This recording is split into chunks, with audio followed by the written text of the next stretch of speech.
If there's anything that would even stand out in Jujutsu Kaisen, it would just so happen to be its own power system. Without a doubt, it would easily be one of the most creative and one of the most complex systems out to date, with many different factors that just end up giving this power system a lot of depth. The first factor being your emotions. How you feel will ultimately determine how you're going to fight in this series, because one thing is for certain, that they fight with negative energy. Negative energy being sadness, anger, bloodthirst, or even depression. Feeling evil will ultimately make you stronger in this series, giving cursed energy a certain uniqueness to it, because only terrible feelings that make you feel bad, will only give you power. So you can only imagine why they would use this energy in a fight, because you're going to express your own hatred and your own violence against another person, which undoubtedly makes you stronger. Depending on whether or not you can control your emotions will be life or death when you're fighting somebody. I guess in most cases you might want to avoid going against an emo, but hey, that's besides the point. As I say this, having enough cursed energy would even allow you to see evil spirits, known as curses. At that point, you would be considered a rarity, which would earn you the title of Jujutsu Sorcerer. Now, one of the most interesting factors of using cursed energy is being able to use it and put it in your own weapon,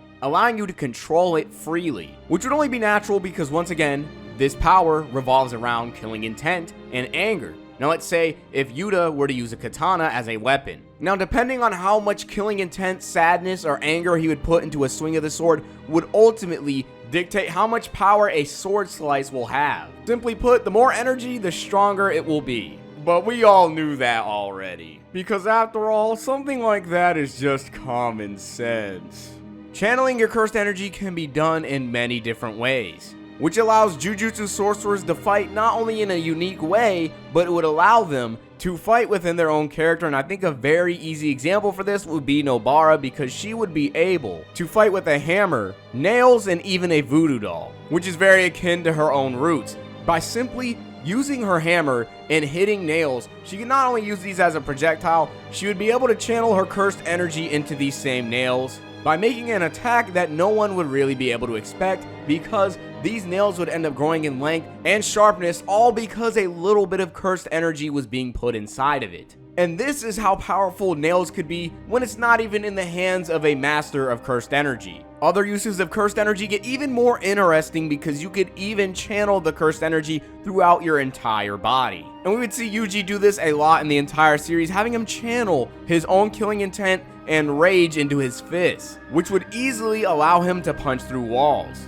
And yes, with cursed energy, your bare hands and your strength could be on a whole nother level, even if you're not even a powerful person. And once again, this would all be thanks to channeling that energy in your body, or maybe even a weapon or two. When channeling cursed energy, there's actually a lot of depth that comes with it when it comes to fighting an opponent. From just the simple flow of the cursed energy itself while it's being channeled into one's body, the control of your cursed energy can make it so that you can easily trick your opponents. Most people who are just starting out with cursed energy would be concentrating all of their energy into their fist. After seeing all this energy build up into an area on one's body, you would then know what kind of attack is coming, which would allow you to take advantage of someone's inexperience when it comes to controlling their energy. Now, if someone is actually very good at their energy control, you won't really be able to tell what kind of attack is going to come your way. When it comes to a fist fight, it will easily put you in a different league. There's more where that came from, because when it comes to cursed energy control, you would even be able to use cursed energy defensively and protect your body from oncoming attacks. This layer of fighting really allows for brute strength and power to really be put to the test. If someone channels a lot of cursed energy into an attack and you just so happen to channel more cursed energy into your body for defense, you can already guess which one is going to win. It's going to be the one with the more energy put behind it. That will be your defense. This will allow a fight to be not only momentum based, but it will also make sure that whoever has more energy will end up having an advantage. But then again, that might not always be the case, because even if you have more energy than your opponent, if you end up fighting recklessly and lose a lot of energy while your opponent is conserving their energy, they can easily defeat you. And the depth of cursed energy would only keep going, because your energy itself would end up having a special trait, meaning your energy itself can have an advantage over your own opponent that they would never even be able to know of. For instance, we have Akari, pretty interesting character, but what really stands out is the fact that his cursed energy would be described to feel like getting hit with a serrated bat, and this would be no matter how much strength that he puts behind his punch. No matter how hard he wants to swing, it's still going to hurt. Every single punch is going to be painful no matter how much strength he uses, simply because of his energy. It really makes that much of a difference, and to really stress this, we would have Kashimo. He has a special trait on his cursed energy which allows him to electrocute anyone he touches. Just by coming into contact with his energy, you will be electrocuted, and it will be impossible to defend against any one of his attacks, because if you're blocking, you're just gonna get electrocuted anyway, making it so that anything that you do is practically worthless. Now, how do you fight this back? I can't really say. Now we would have an attack that would go above and beyond any Jujutsu sorcerer, making it one of the most difficult attacks to perform in the entire series, with it being the Black Flash. What is so special about the Black Flash, you may ask? Well, it makes the impact and the damage of an attack equal to the power of 2.5.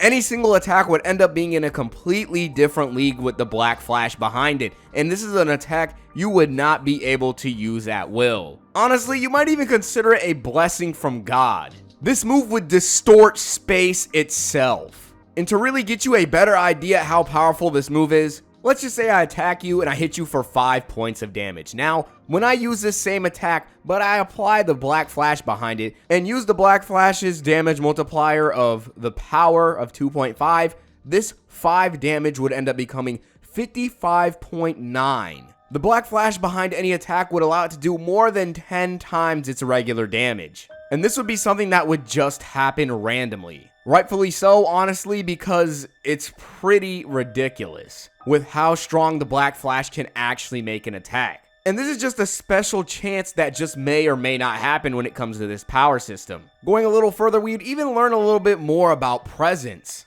When it comes to the presence of cursed energy, you'd be able to sense it and realize how dangerous an opponent can really be, and this will be the difference between life and death, because this will give you a split second to determine whether or not you're actually going to end up fighting someone. Using Satoru as an example, he'd be able to sense someone's cursed energy, which would make sneak attacks and hiding pointless, because anyone can know where you're at just by sensing your presence, aka your cursed energy. Sensing cursed energy can also become a bad habit when it comes to fighting.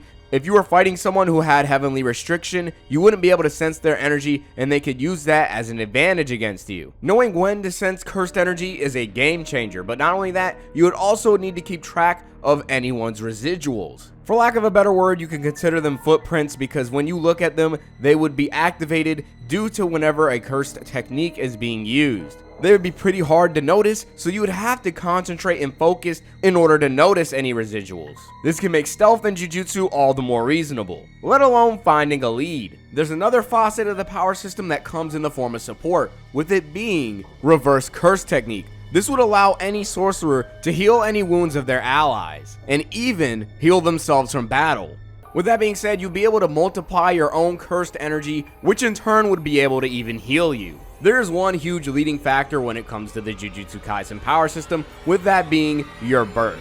Depending on what family you were born in when it comes to Jujutsu Kaisen will determine what kind of curse technique you will have. For instance, out of the 3 big families, we'd have the Camo clan, which would specialize in blood techniques, giving you a pretty well-rounded fighting style, allowing you to shoot projectiles, and not only that, but there would be a wide array of possibilities for just one technique itself. For instance, Noritoshi would use a bow and arrow, and by coating his arrows with a bit of his blood, he would be able to use these arrows as a homing attack in order to hit any opponents that were out of his reach. Outside of using his curse technique to do a powerful blood attack, thanks to the talent he was born with, he would be able to use his technique for more conventional uses. And this would simply be due to just being born with the right genes. Megumi would also be a prime example of this. With him being born from the Zenin clan, he would be blessed with the 10 Shadows technique, allowing him to have an incredible variety of Shadow Shikigami at his disposal. You can consider him to be quite lucky, because this power would only come to him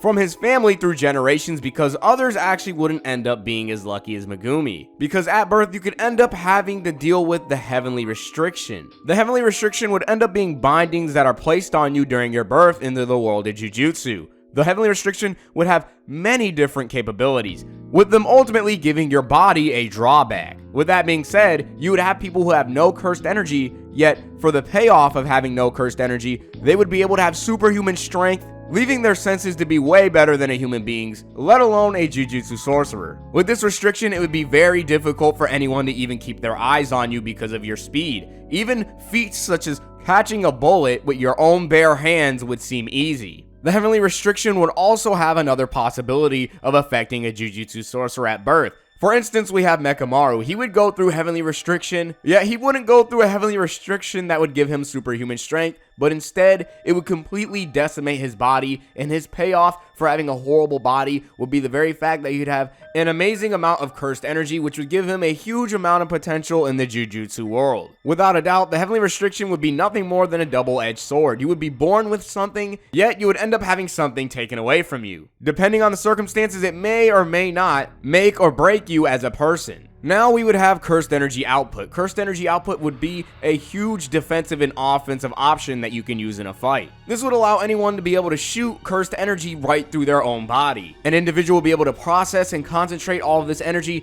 and then fire it at anyone, making a ranged attack, which would keep anyone away from them at a distance. Cursed energy output attacks would have a huge destructive force depending on the concentration of the energy, which really shows off the versatility of cursed energy. Cursed objects would be the next best thing involving this energy because these would be objects that would end up being cursed, yet they would have an advantage or perk that would come from using it. Now, what exactly would make a cursed weapon a cursed weapon? If people were able to fear a sword and that sword was used to kill 100 people, and then that same sword would become well known through fear, and then that same weapon would become cursed. Cursed weapons would have many different properties because when we take a look at Maki's spear, the handle would not be cursed, however the blade is, and this would allow her multiple advantages in a fight. For instance, when she's fighting Miwa, she would break the handle of the spear and then throw the remains of the handle at Miwa. So this would give us the idea that cursed weapons would not break as easily. Miwa's katana would even be a bridge to this because actually, her sword wouldn't be a cursed weapon at all, but because she has been concentrating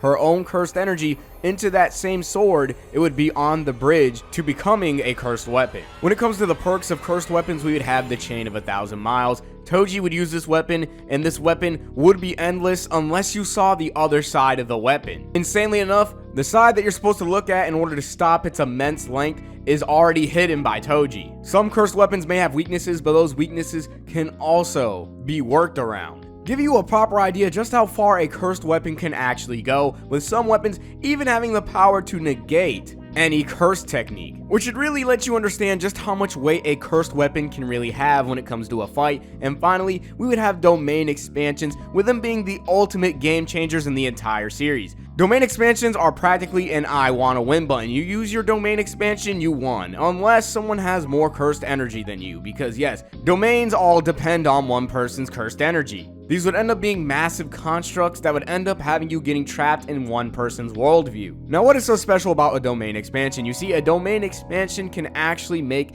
a can't miss attack, meaning that this attack will always hit you no matter what. And sometimes when being in someone's own domain expansion, you would just get killed for standing there. For instance, if anyone was inside of Jogo's domain, they would end up being burned, and this would be because they are inside of a volcano. All of these properties would end up affecting you. When you are in a domain, what happens in that domain quite literally happens to you. In order to stop a can't miss attack, you could also use your own attack to defend yourself, or you could just somehow end up escaping a domain, but that would be only a rare property that would happen for characters such as Maki or Toji because they do not have cursed energy. They're able to go in and out of domains. As you can see, being born a certain way can actually have its uses. With that being said, the best way to fight back a domain would be to use your own domain, and whichever one would be the most polished or has more cursed energy supporting it would end up winning the domain expansion fight. Domain expansions would have some insane advantages as well, with Gojo's domain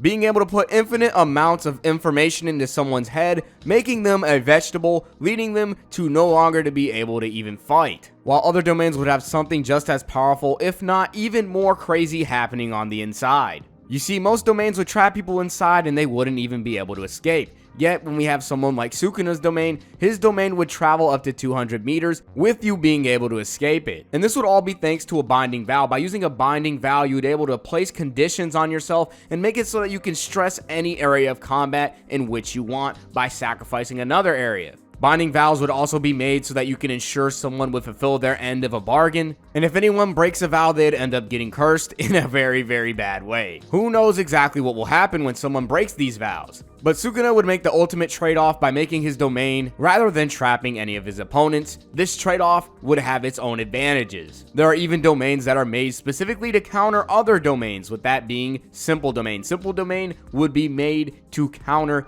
any kind of domain expansion attack. Then we would have domain amplification, and with domain amplification, it would neutralize any surefire attacks, and domain amplification would end up making it so that no one can use a curse technique, forcing everyone fighting into a position where they have to use their own bare hands. Domains and anti-domain techniques are amazing counters that make up for ultimately leveling the playing field. When it comes to a fight in this series and with this power system, anything can happen. The momentum and the tide of battle will switch at a moment's notice, with many different factors playing tug of war between life and death. These are just some of the many assets to fighting that a Jujutsu sorcerer can use.